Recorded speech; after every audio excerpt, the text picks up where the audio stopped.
Dear Kenyans, in the last 2 weeks, our country has experienced grave acts of lawlessness, widespread violence, looting, and invasion of private property by persons taking advantage of political demonstrations called by the opposition.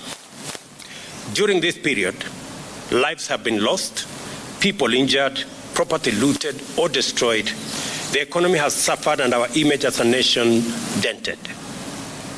Our security agencies have endeavored to do everything within the law to protect the lives and property of all citizens. Nevertheless, the violence, chaos, and disorder continues to distract our national focus of economic transformation. 3 Kenyans, among them a police officer, have lost their lives in the protest.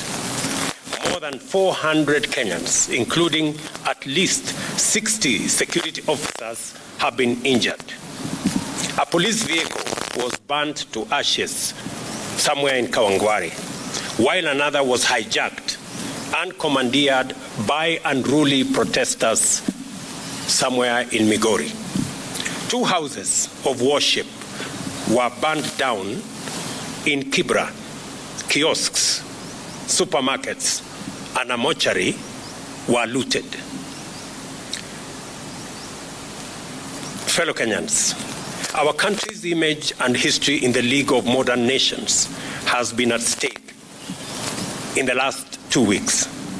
The country's economy has been hit hard at a time when my administration is doing everything possible to salvage the economy from the deep hole where we found it.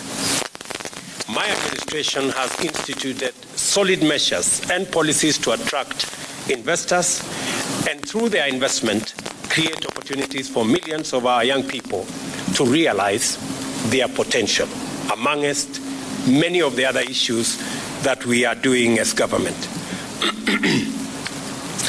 We cannot, ladies and gentlemen, we cannot allow these efforts to be derailed by acts of violence, chaos, and anarchy. We all have an obligation to respect the Constitution of Kenya. This also includes the respect of institutions established and created by the Constitution. Our country's electoral system and process is anchored on the principles of our Constitution. The Independent Electoral and Boundaries Commission conducted a free, fair, and transparent general election on the 9th of August 2022, a poll that was observed by different organizations, both local and international. The Commission declared the results for all 6 elections conducted, and any contestants who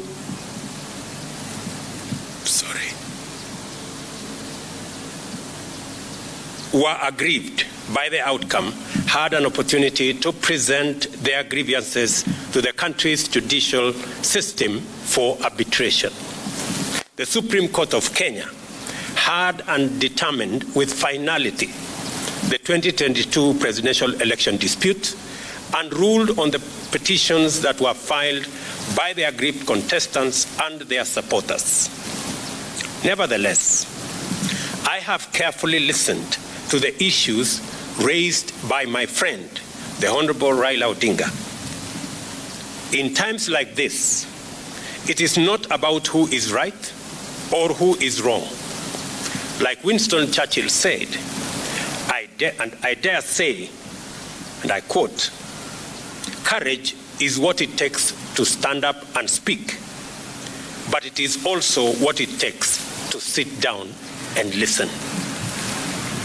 I have always been ready to engage Kenyans of all walks of life, including elected and appointed leaders from across the political divide and the religious fraternity, on how to make our country better and prosperous. And in the last 6 months, I have talked to many religious leaders. I have talked to many elected leaders from across the political. I have talked to many religious leaders. I have talked to many elected leaders from across the political divide. My door still remains open for honest, objective, and sincere deliberations based on the rule of law and the Constitution. On the reconstitution of the future Electoral Commission, the selection panel that currently is in office is a creation of the law that was passed by the two chambers of Parliament in response to a court decision. The court clearly stated that one institution, and in this case, Parliament, cannot dominate the process of establishing an electoral commission at the expense of other institutions that have a role to play in the country's electoral process. However, considering the matters raised by our friends in the opposition, I suggest a bipartisan engagement in Parliament on the reconstitution of the IEBC panel within the parameters of the law and the Constitution. In any case, as a Democrat and guided by the Constitution, I, on the 9th of December 2022, sent a memorandum to the Speakers of the National Assembly and Senate requesting the purposive intervention on implementation of the 2/3 gender rule, entrenchment in the Constitution of the Constituency Development Fund, Senate oversight and national gender affirmative action funds, establishment of the position of the Leader of Opposition, and the improvement of parliamentary oversight of the executive. And for the record, Parliament has already approved the parliamentary oversight of the executive, and shortly, cabinet secretaries will be appearing before the House to answer questions. The other items are still in Parliament. The IEBC selection panel and the future process of recruitment of its commissioners could as well be part of a conversation leading to constitutionally and legally binding proposals through a bipartisan parliamentary process. In other words, I am suggesting that the issues that have been raised by our friends on the matter of IEBC, my suggestion is that this matter can be handled in Parliament by a bipartisan parliamentary process so that we can agree on what it is they have an issue with, and we can adjust as is agreed and as necessary. And therefore, in these circumstances, and in view of the recent events that led to loss of life and destruction of property in the demonstrations that have occasioned in our country for the last 2 weeks, I urge my brother Raila Odinga and the opposition to call off the demonstrations and to give this bipartisan approach a chance for us to take the country forward. Meanwhile, I call on all Kenyans to remain peaceful and law-abiding, and I assure them that the government of Kenya will continue with its sacred duty of protecting their lives and their property, including their businesses. Thank you very much.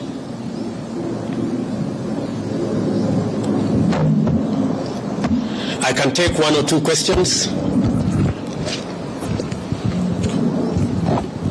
Jina langu ni Joel Chacha kutoka runinga ya K24. Baadhi ya matakwa ya Azimio vile vile ni kuhusiana na gharama ya juu ya maisha. Je, Wakenya watarajie kupungua kwa bei ya bidhaa muhimu kufikia lini? Tuko na mpango kamili ambaye tunashughulikia gharama ya maisha. Kwa mara ya kwanza tumesajili wakulima milioni 5. Tuko na mbolea milioni 6. Saa hizi wakulima wetu wanashughulika na kupanda chakula kote katika taifa letu la Kenya. Juzi nilitangaza ya kwamba tumeagiza chakula kutoka nje na itaanza kufika wiki hii. Tuhakikishe ya kwamba pale kutakapotokea pengo ya kukosekana kwa chakula kabla hatujapata ile chakula ambayo tunazalisha mashambani na wakulima wetu, tutakuwa na nafasi ya kutumia chakula ambayo tumeagiza kutoka nchi za nje. Tumeagiza mahindi, tumeagiza mchele, tumeagiza maharagwe, tumeagiza chakula ya aina nyingi ambazo tayari tulipatiana ilani kwa wakulima wetu kwamba kama kuna mkulima yeyote ambaye bado wako na chakula katika magala zao waziuze, kwa sababu kuanzia mwezi huu tutapata chakula kutoka nje ya nchi. Na pili, ni watangazie Wakenya ya kwamba mahali tulipata gharama ya chakula pale ilikuwa shilingi 230. Kufikia sasa ni shilingi 180. Kumaanisha ya kwamba zile hatua tumezichukua zimeanza kupunguza gharama ya maisha, lakini mpango yetu ni mpango ambayo inaitwa sustainable. Ndio sababu tunashughulika na wakulima wetu. My name is Chemutai Goin from Citizen TV, and in paving way to this bipartisan process that will initiate in Parliament, if it doesn't bear any fruit, and the positions that have been taken by yourself, your deputy, and several other leaders in government regarding a handshake or a working relationship, do we then foresee this possibly leading to that if it is for nation and for self? Chemutai, I didn't understand what you said. Sorry. Yeah, somebody was talking to me here. So, Pole. Yeah, that's a former colleague. My question: this bipartisan process that is being initiated, possibly that will start in Parliament, if it doesn't bear any fruit, and there are positions that have been taken by yourself, your deputy, and other leaders in your government regarding a handshake, do we foresee a position where maybe there will be softening of stances and a possible working relationship, even if it does not translate to sharing of positions in government? You know, as a believer in the rule of law, and as a believer in running an accountable government, our position is that we should never be in the position that this country was put by the handshake, where there is no distinction between government and the opposition. Once you compromise accountability and oversight, you are in for a lot of trouble. Our position is that we want to engage our brothers and sisters on the other side on issues that are important to the people of Kenya, them as an opposition, us as a government. That way, the system of checks and balances remains intact. Mr. President, I'm Sydney Chazima from NTV. I have one or two questions. One, in a parliament where the ruling party or the ruling coalition enjoys a very high majority, how bipartisan will that process be? And then secondly, you've only touched on one of the issues that the opposition was putting forward as part of their demands. There are issues to do with the servers, there are issues to do with the high cost of living, which you have mentioned. Then thirdly, this is to do with the demonstrations. We've seen some kind of brute force against the media from the police. We would like you to address that.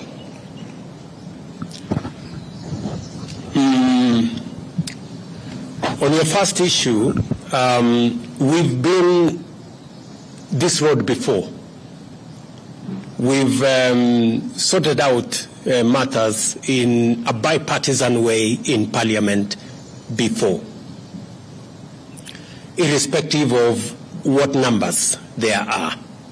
And in any case, the numbers in Parliament, the difference is not that much from where I sit. So I do not see any threat of any side. And in any case, when we engage in a bipartisan approach, it is not a game of numbers.